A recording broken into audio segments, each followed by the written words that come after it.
The most common misconception that most people say or even think on people that are considered to be worthless criminals.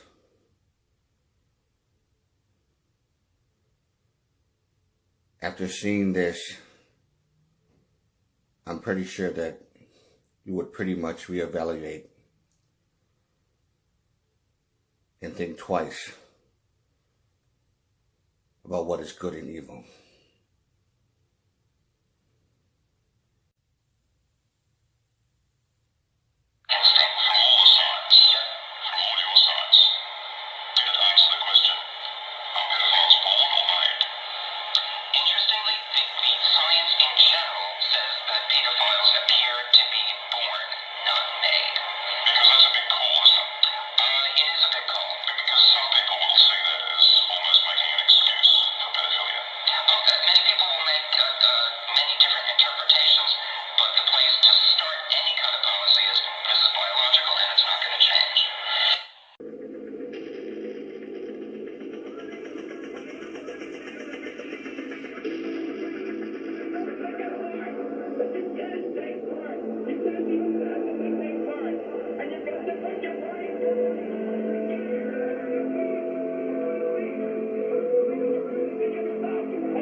Hello everyone. Once again, this is Dare to Speak. I have already done a couple of videos already on the victims of the shooting of Kyle Rittenhouse. I've done one on Anthony Huber. I have done, I think, two that I know of on Gage Grosskreutz. Possibly three, I'm not really sure, but I'm pretty sure it's two, at least. And my latest one was the aftermath of the injury from his arm.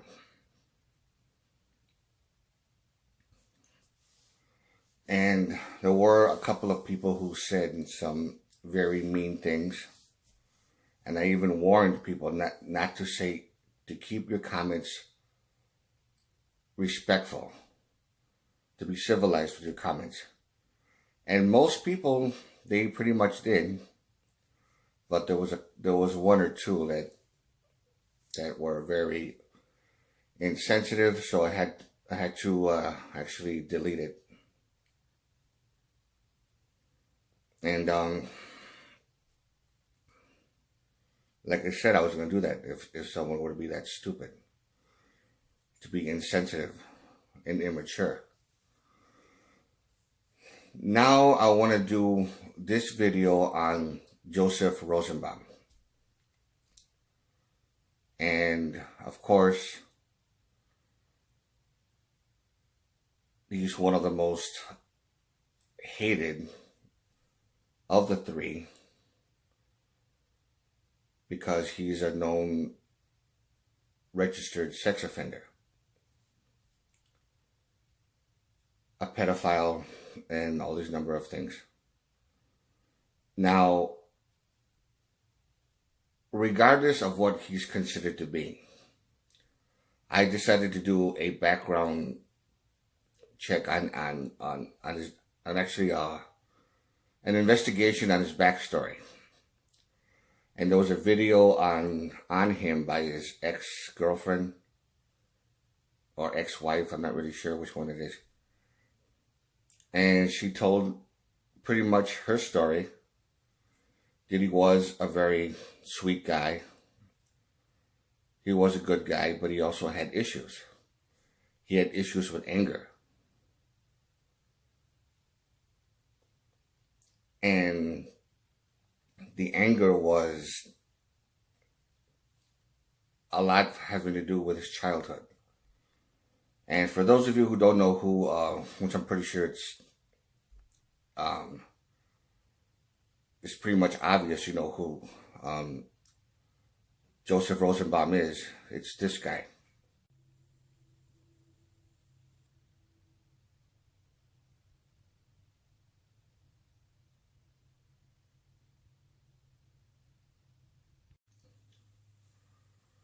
And he was the one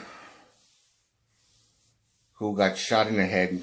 He was the first person that got shot by Kyle Rittenhouse when he chased him and tried to disarm his rifle, because he saw him as a threat. And there's a lot of controversy around that, and of course I'm not going to get into what really happened, because it's just going to be an argument of semantics. But as far as what people have been saying about him, calling him a worthless piece of shit, good riddance to this fucking pedophile,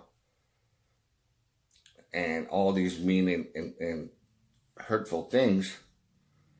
Now, I'm not trying to defend pedophiles at all, but I am trying to defend people that do have a very, very serious problem. And people need to be educated on what pedophilia, on what pedophilia really is, other than what you already know as the obvious. And this is something that a lot of people may not want to accept, because I've already done a video on this before. It was entitled, "Pedophiles Are Born That Way, Science Says." This is one video that I did a long time ago that proves a point that I was making about pedophilia, about pedophiles. A truth that is very undeniable. And what people need to find out, what people need to realize, is in that video, it makes a great deal of sense on how people should actually view this type of subject.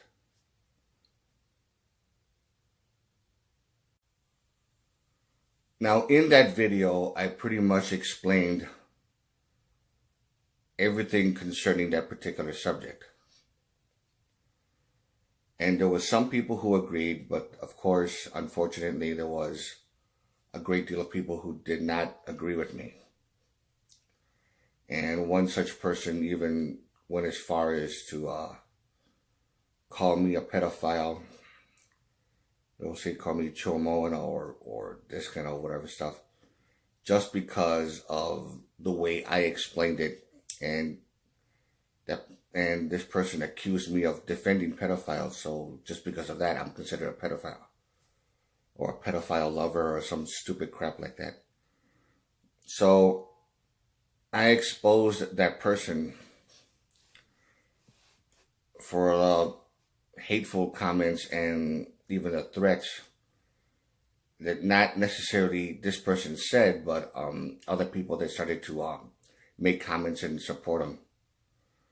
And I thought it was a woman at first, but it was actually turned out to be a man. I still have it on video. It says, "I was threatened on YouTube." That was the title of it. Later on, after I made that video and exposed them, he was quick to apologize. And the main reason why, other than the fact that he could have, you can get in trouble when you not just insult, but when you start to threaten somebody. You can't threaten somebody on YouTube. You'll get in trouble. And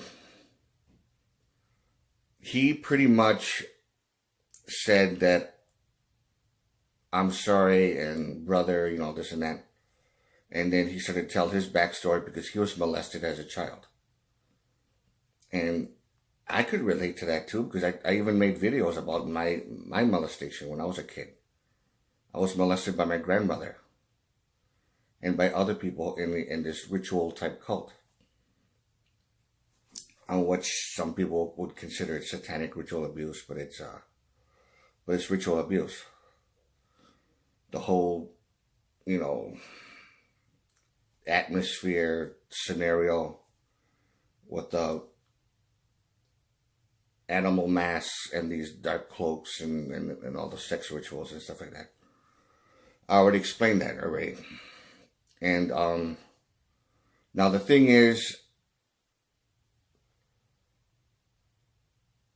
the ones that are really considered evil, because even though my grandmother molested me and these other relatives, which I'm not gonna get into right now,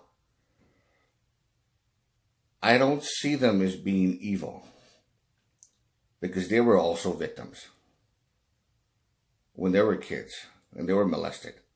So it goes back further and further. They're just extremely screwed up in the head because of their upbringing.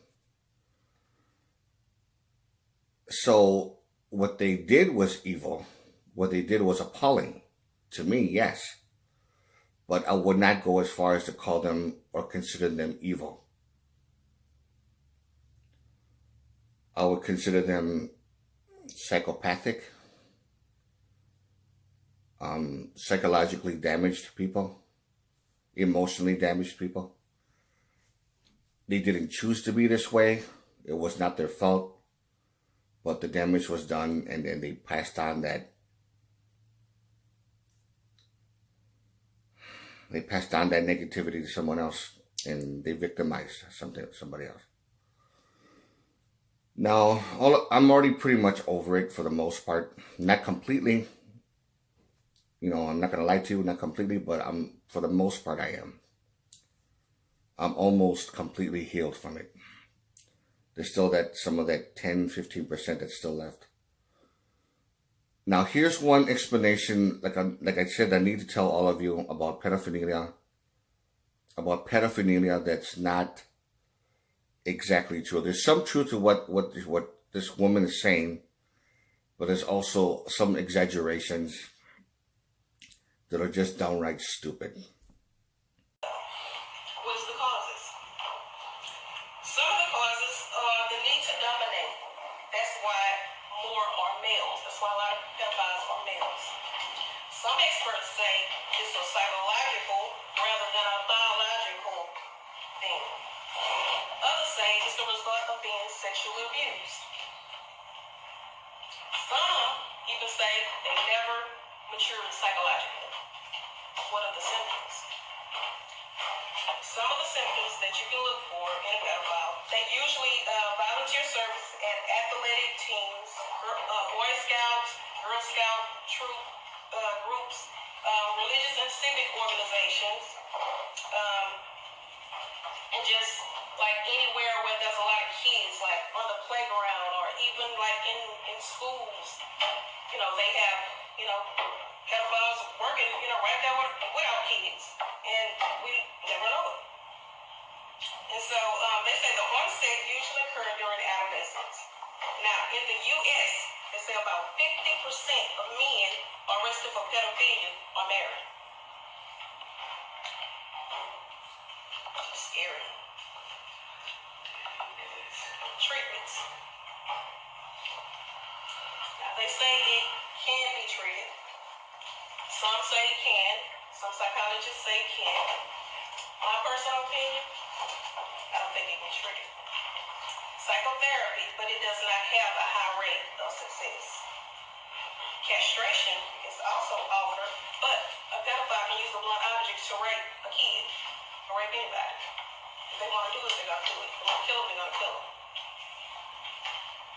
They can also say female hormones are used and it's supposed to cut the urges down, but they say they can go on the black market and they can get something that can stop that.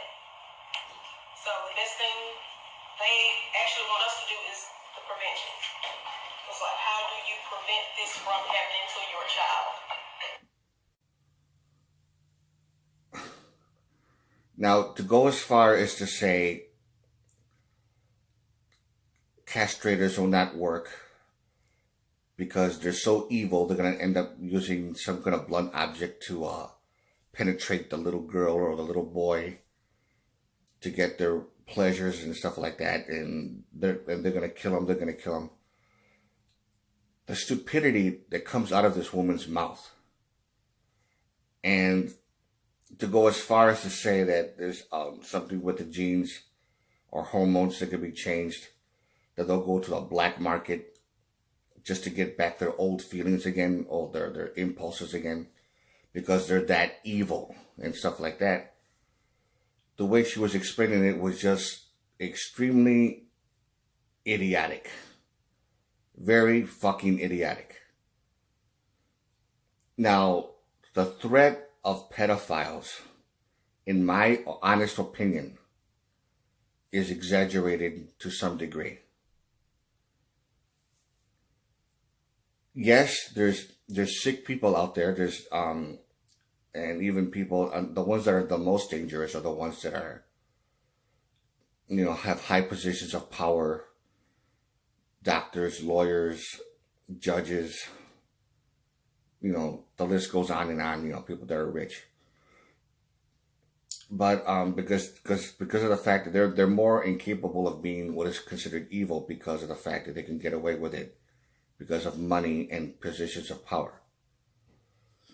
Like if a judge, for example, a federal judge was a pedophile, he could easily get away with it for so many years because of his status, compared to a ordinary Joe who works, who makes $30,000 a year, $25,000 a year, whatever, upper low class kind of life. If he gets, there's no way he could actually get away with it. But he has a problem, and it is an illness, and it is inborn. It is genetic. Okay, I'm going to tell you this right now. It is genetic. But it's easy to be a good person and say, I'm not going to do this anymore. I need help. It's easy to say that when you don't have power to get away with it. But when you do have power to get away with it, you don't have to choose right or wrong. You don't give a fuck about it because you're getting away with it over and over again. You pay off people, you pay off lawyers, pay off whatever, police officers. So because of that, they say, why do I need to change? I'm getting away with it. I'm having the time of my life. And they traumatize these kids and all that. That's the difference between the two. Now, I do believe, regardless of what this woman says, I don't give a fuck what she says, pedophilia can be cured. And no, I don't mean a bullet to the head or something stupid like that, or killing them. I'm talking about there is a way to cure them, to make them normal again. And this is the thing. The dangers of pedophiles is real. However, the paranoia, the high level of paranoia that's exaggerated about pedophiles is even greater. And I mean greater. They exaggerate to a very high degree in order to get people worked up, to turn them into some kind of self-righteous vigilantes, neighborhood watch kind of thing, and you need to watch this person. In some cases, it's understandable. I don't disagree with it, but there are many times where people can get carried away. They can actually overdo it, and they think they're doing something right. And it's very hard for these people because they're become a pariah. They become this outcast, and they didn't choose this. They did not choose this. Now, this is from a scientist in which I really need all of you to pay attention to, because it makes a great deal of sense, not only to me, but it should make a great deal of sense to you. People, and it was something that was different. different in a way that they couldn't control. But we had no idea, is this the kind of thing that would be different from something that they learned over the course of life, or something that they were born with? That sex network, which is cabled together, is all cabled through that same chunk of connective tissue, which I found was different in the pedophiles. So it's not that these areas of the brain are different in the pedophiles, it's that the network that they're supposed to form isn't connected properly. So it's accidentally identifying things in the environment that should evoke a parental nurturant instinct, but instead it's provoking a sexual and erotic instinct, almost like a literal cross-wiring in the brain. From all the sides, from all your sides, did it answer the question, are pedophiles born or made? Interestingly, the science in general says that pedophiles appear to be born, not made. The stuff that we've seen that are different in pedophiles in their brain functioning is all stuff that doesn't happen during the course of life. Are you saying that for the pedophile, their attraction to children is natural? They experience it as natural. They did not pick it. They come to realize it over the course of life. The way that most of them describe it starts out like any of us. When they're, 8, 9, 10, 11 years old, they get crushes on people around their age, 8, 9, 10, 11 years old. And then most of us, as we grow older, we continue to get crushes on and experience attractions to people roughly around our age, growing into adulthood as we grow into adulthood. For the pedophiles, however, when they start becoming 14, 15, 16, they're still getting crushes and finding themselves attracted to 8, 9, 10 years old. So it takes them until there's enough contrast between their own age and the people they're attracted to before they start realizing there's something different about them. That implies it's not a choice for them, that it's actually a sexual orientation. Correct. All the evidence suggests that they did not pick to be attracted to children any more than the rest of us picked to be attracted to adults. So that's a big call, isn't it? It is a big call, and I don't make it easily. I don't think anybody makes it easily. So, if it is biological, if the brain is wired that way, it also implies, doesn't it, that the wiring cannot be changed. There is no cure. That's what it seems to suggest now. I hesitate ever to say that the future will not produce some technology that I could not predict. But we don't have any technology, we don't have any surgery, we don't have any intervention currently that really can impact the basic connective structure of the brain. Every hear about pedophilia is in the context of child molestation. And it almost sounds like you're making an excuse for them, being sympathetic. Well, I wouldn't make an excuse for a child molester. I have no reason to apologize for anybody who's caused anybody harm. But there's nothing about a pedophile who has never touched anybody, never watched child porn, has a sexual interest pattern he didn't ask for and can't get rid of. What did he do wrong? What am I blaming him for? I mean, you're relying on pedophiles to do the right thing. Yes. That's exactly the same that I would ask of anybody else on the planet. Let me ask this one. How do you, because you say we should help them. I mean, how do you help a pedophile stay on the straight and narrow? Exactly what an individual pedophile needs in order to stay celibate depends on him. Some of them do very well with sex drive reducing medications. For a lot of these people, it's easier to live without a sex drive than a sex drive that they have to constantly suppress. The best prevention for most of these people really is to give them whatever it is they need to help in their individual situation. For some people, it's medication. For some people, it's basic psychological support. These are people who have to live, their entire lives alone. They're not going to be in romantic relationships, and they often fear coming to professionals. They fear coming to psychologists or psychiatrists because they think they're going to get reported. Well, that's because the moment they put their hand up, they're going to be treated like pariahs, aren't they? In almost all of society, they will.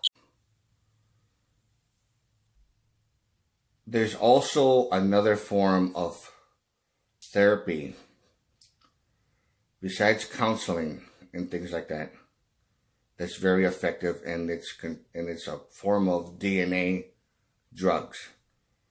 It's not castrators, it's something else that helps with impulse control of various types of, whether it's sexual impulse or whether it's violent impulses, people that are, that was in and out of prison because they got into fights and things like that, or they used to be in a gang, or any number of things. There is another method, and it's pretty much this.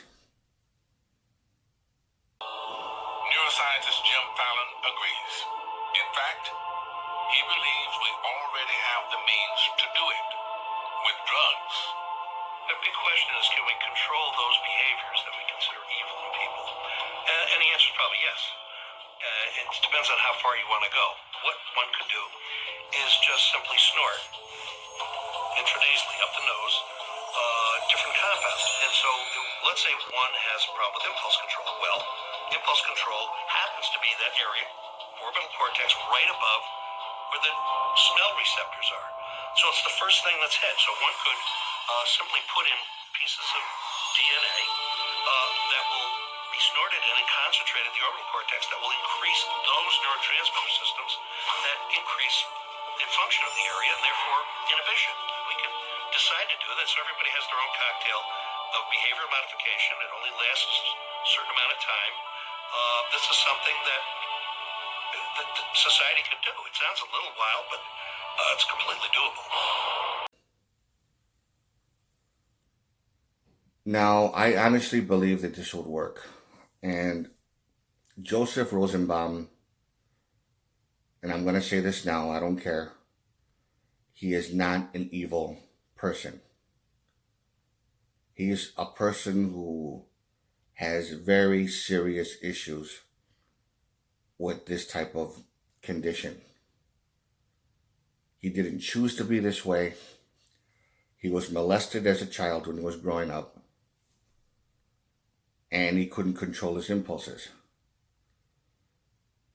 And whatever he did, I'm pretty sure there was some exaggerations of people saying things about him because of the fact that if they didn't exaggerate on him on purpose, it will make it seem that what Kyle Rittenhouse did to him was unjustified.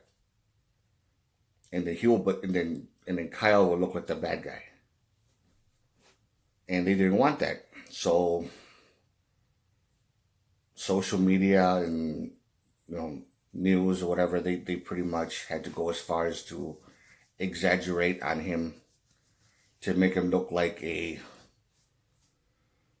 worthless piece of shit who deserved to die.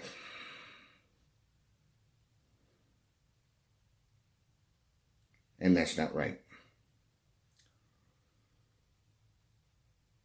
If you like this video, give it a thumbs up. Questions or comments, you know what to do. And this is Dare to Speak. And to all of you, take care.